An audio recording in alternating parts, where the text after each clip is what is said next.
Think your grails might be Fugazi? Let's verify that Stockx tag in under 90 seconds. First, examine the QR code. A real Stockx tag has a crisp, clear QR code that scans easily.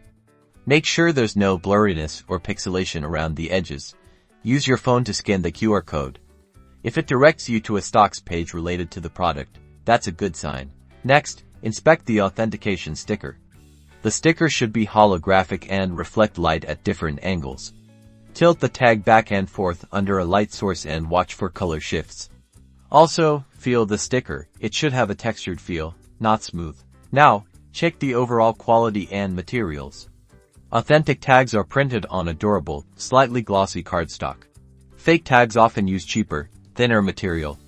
Also, compare the font, spacing, and sticker placement to images of verified authentic tags online. Finally, look at the back of the tag. There is a Stockx logo, and in some cases, sequential numbering.